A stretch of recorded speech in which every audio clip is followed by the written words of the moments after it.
अगर शीर्षक को हम देखें तो पेड़ों के संग बढ़ना सीखो। आप सुबह उठते हैं रेडी होकर यहाँ पर आते हैं, आपके लिए कोई यहाँ पे रुकता है क्या?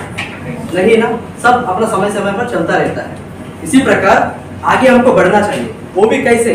कवि के हिसाब से पेड़ों के संग, मतलब हमारी जो आगे बढ़ने की जो भी क्रम है, प्रक्रिया है, उसमें पेड़ भी एक अभिन्न अंग है। मतलब बड़े लोग भी कहते हैं कि हम अगर उदास है, मन शांति में नहीं है, तो बाहर जाके टहल के आओ। इसका मतलब ये नहीं है कि सुबह से शाम तक खेल कर आओ। थोड़ा हरियाली भी हमारी मानसिकता पर अपना प्रभाव डालता है। इसी प्रकार कवि इस पेड़ों के संग बढ़ना सीखो इस कविता के माध्यम से हमारी जो ध्यान को किस ओर आकर्षित करना चाहता है? पर्यावरण की ओर। वे बोलते हैं, बहुत दिनों से सोच रहा था थोड़ी धरती पाऊं, उस धरती पे बाग बगीचा जो हो सके लगाऊं। मतलब क्या सोच रहे हैं? उनका मन में ये ख्याल है कि उनको थोड़ी सी जमीन का टुकड़ा मिल जाए। वो जो टुकड़ा मिला है उसमें वो क्या करना चाहे?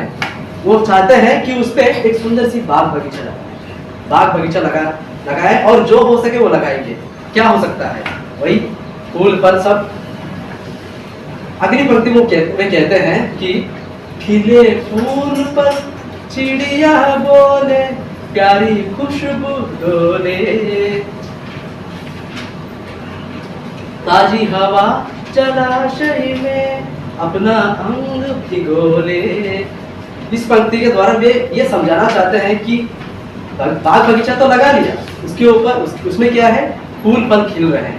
चिड़िया कैसे बोलते हैं? छू छू करते हैं ना। इस प्रकार वो जो पेड़ जो उन्होंने लगाया बाग बगीचा, उसमें छोटी सी थोड़ा सा बड़े होंगे, उस पर चिड़िया बैठे हैं, कुछ तो बोलते रहेंगे। उनकी आवाज क्या है? छू छू। चिड़िया बोले, फूल फल खिले और प्यारी खुशबू डोले।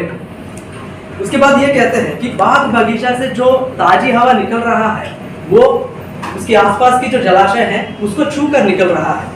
कितनी सुंदरता से उस बाग बगीचा का चित्रण किया है इस कविता में कवि ने। और ये भी एक और बात है कि हमारी ध्यान को केवल उसकी सुंदरता पर ही नहीं, हमारी ध्यान को पर्यावरण के संरक्षण पर भी उन्होंने आकर्षित किया है। कैसे? वे कहते हैं कि मैं तो सोच रहा था, मुझे ख्याल है कि मुझे मिल जाए जमीन का टुकड़ा, मैं बाग बगीचा उगाऊंगा, लेकिन अभी तो उनको मिला नहीं। अगर आपके पास है बाग बगीचा तो उसको आप संरक्षण अच्छे से उसका ख्याल रखिए, पेड़ पौधों को पानी दीजिए। मतलब हम सबको कभी पर्यावरण संरक्षण की ओर हमारे ध्यान को आकर्षित करना चाहता है। अभी तक मैंने जितना भी समझाया, समझ में आया आपको? जी सर। ठीक है, कुछ प्रश्न पूछूंगा, इसका उत्तर देने की कोशिश करूंगा। जी सर। सबसे पहले कवि क्या पाना चाहता है? हाँ बताओ, कवि क्या पाना चाहते हैं? उनके मन में क्या विचार है? वो क्या पाना चाहता है?